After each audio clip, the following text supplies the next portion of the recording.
Greetings, dear viewers. My name is Luc Tessier, and this is a form of sound words. Apologies for the delay on this video. My weekend was interrupted by some emergency house plumbing. So, without further ado, I know the internet is flooded with video tributes for Pastor John MacArthur right now, but it just didn't feel right for me to say nothing and just let the occasion pass. Pastor John went to be with the Lord last Monday at the age of 86, after a number of heart and lung surgeries that kept him away from the pulpit for months. In his last sermon, preached last November, I believe, he said this. It's been since July that I've preached here on a Sunday. That wouldn't have been my choice, but I think as Grace just sung, sometimes our trials are blessings in disguise. And God has purposes that we would never have been able to fulfill if we weren't put into some kind of stress. I can tell you I've had 3 heart surgeries and a surgery on my lungs in those last few months, and I'm still here. So I'm thankful to the Lord for that.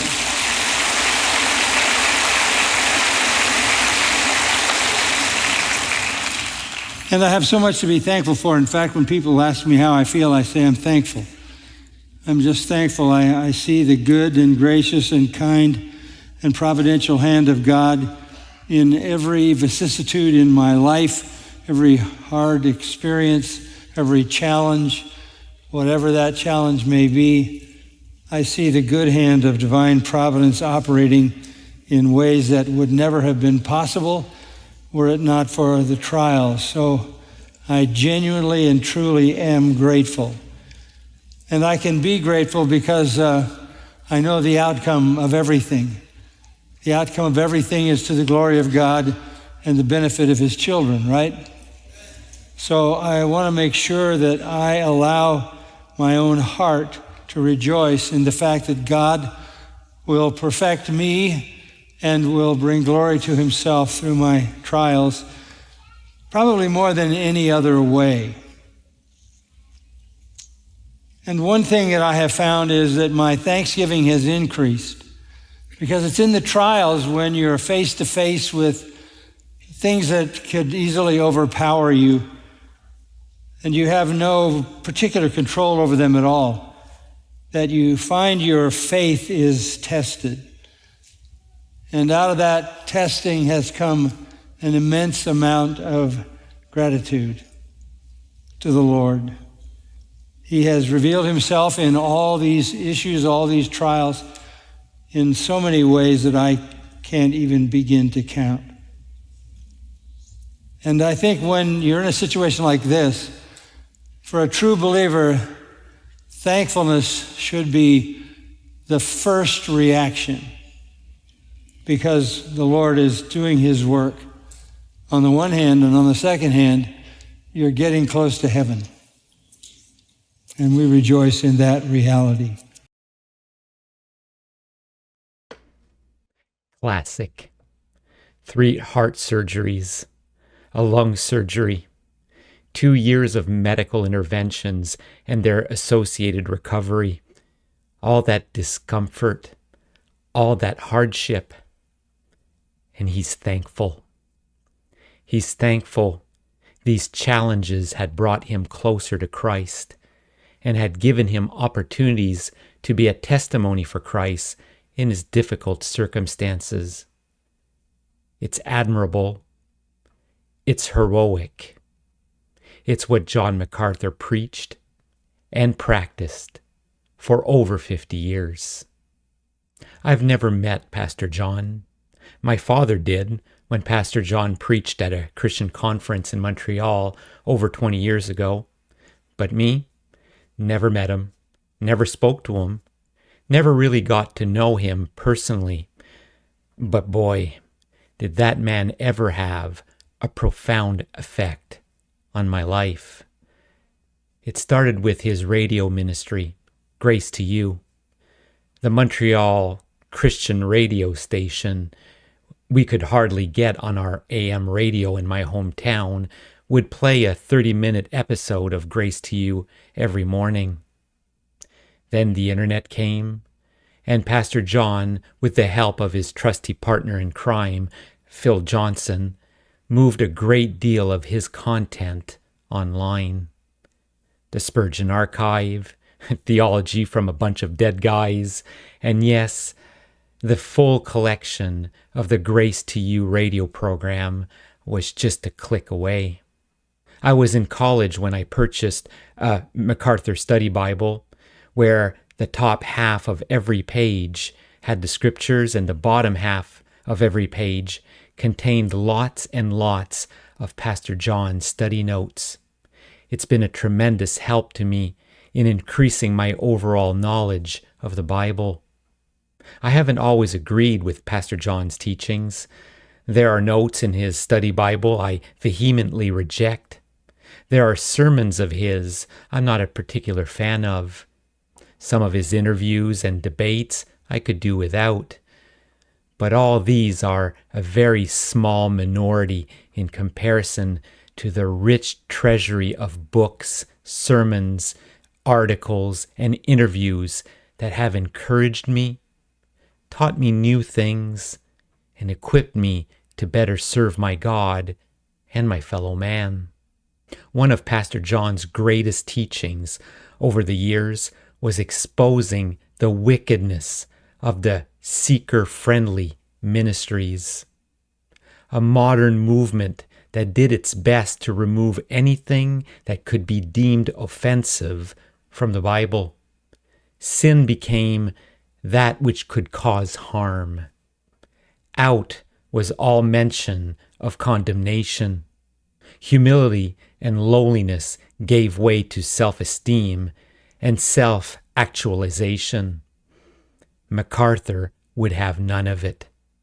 He became a staunch defender of the genuine gospel of Jesus Christ, and we see this in this interview with a very young Kirk Cameron.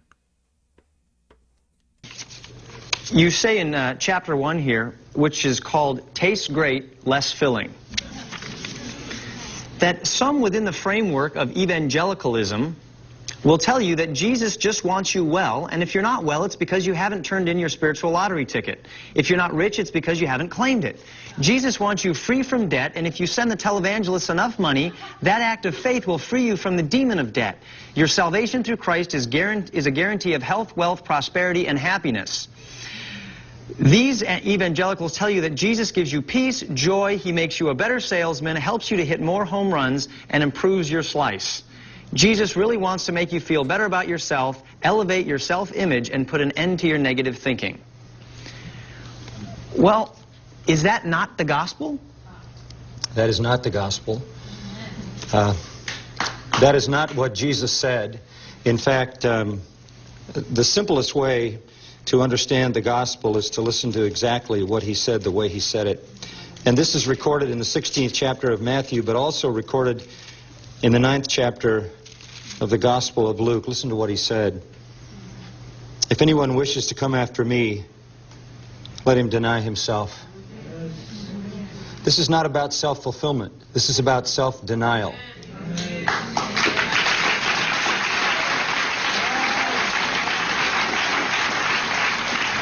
I mean, I hate to invade people's comfortable space on the issue. There are no promises from Jesus at all with regard to this temporal life. The gospel makes no promises here about circumstances in this temporal life. In fact, Jesus said this, you come to me, it may cost you your family. But if you're not willing to hate your family, you can't be my disciple. If you come to me, you might have to give all your possessions away and give them to the poor. But if you're not willing to do that, you're not worthy to be my disciple. And he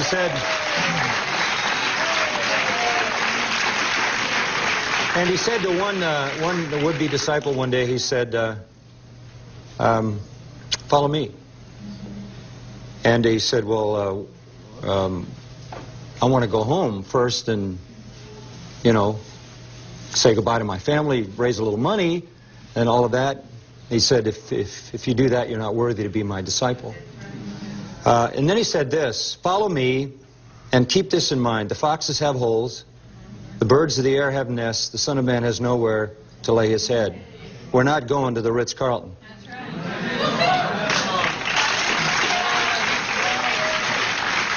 I'm not saying God demands you be poor, uncomfortable, miserable. I'm not saying that he demands the dissolution of your family. It may happen. You may lose your spouse. An unbeliever departs, let him depart, Paul says. You're not under bondage. It may wreck your marriage. There is no happily ever after in this world. But what is offered is eternal rescue from hell. That's the gospel.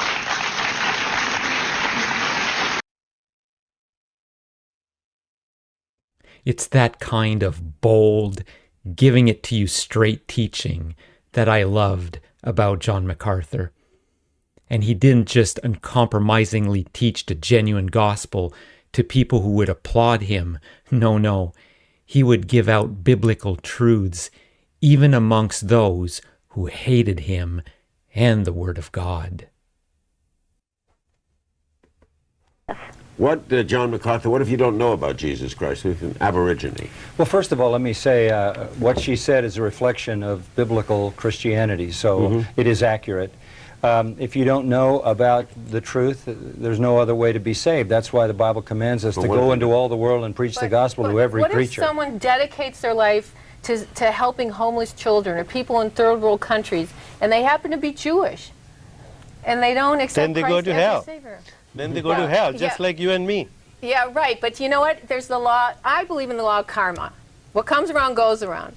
And if you're good now, it will come back. And if you do something negative, let me it comes clarify back this. to you as well. Let me just clarify this real simple. Okay, there are two religions in the world, just two. One is the true Christian religion of divine accomplishment. You can't be good enough, nobody can. You only get there through Christ's goodness being applied to you when you believe in his death and resurrection. Every other system in the world, Hindu, Muslim, Spiritist, you name it, believes you get there by your works. Those are the only two. Make your choice. You can pick from all the religions of the world, and it's all the same thing. Christianity stands alone based upon the authority of Scripture.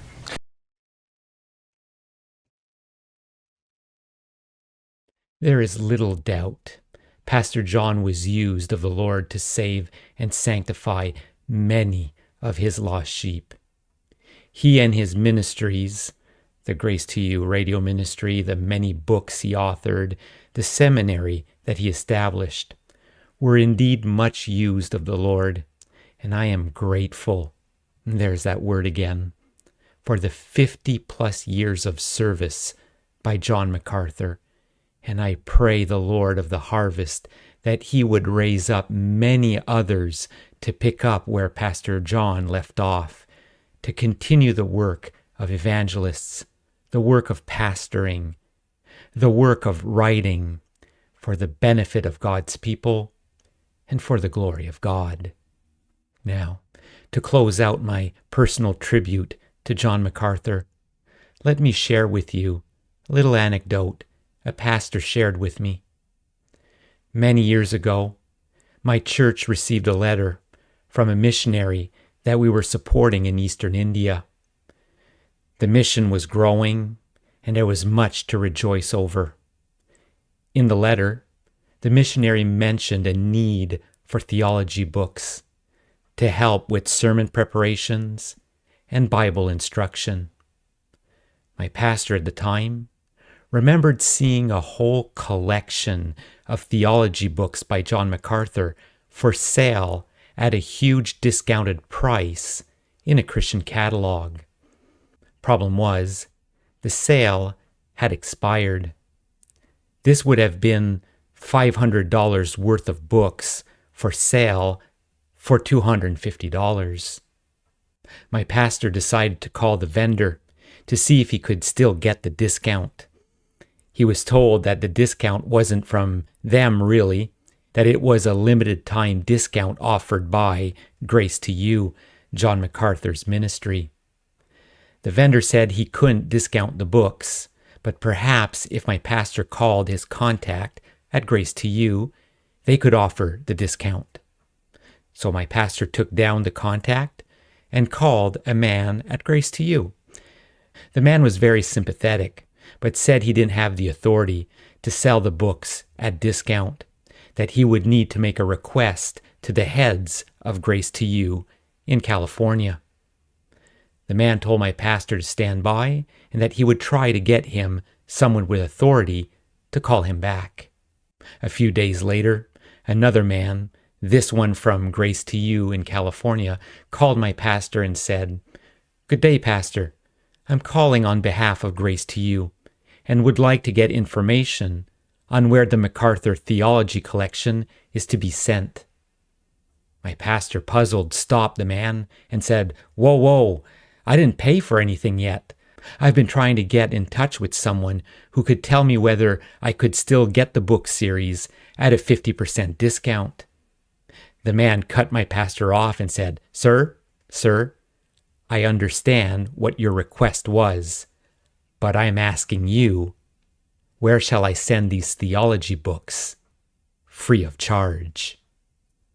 A few weeks later, our missionary sent us a letter in which he rejoiced greatly, having received a gift of brand new theology books by John MacArthur. I doubt Pastor John personally made that decision. Grace to You is a huge ministry. But the pastor sets the tone. And I know, having watched and listened for decades, Pastor John understood that freely he received, so freely he gave. Now, I'm not going to make an idol out of Pastor John MacArthur. He was a sinner, just like me. The good he accomplished was by God's grace and God's grace alone, and he recognized that fact throughout his ministry. So this tribute video isn't to elevate and glorify the name of John MacArthur. No. I thank God for how he used Pastor John in my life. I thank God for the spiritual legacy Grace to You has had and continues to have. And I rejoice in Pastor John's homecoming into heaven. Like the Apostle Paul, Brother John has fought a good fight. He has finished his course. He's kept the faith. Henceforth there is laid up for him a crown of righteousness, which the Lord, the righteous judge, has given him. And not to him only, but to all them also that love his appearing.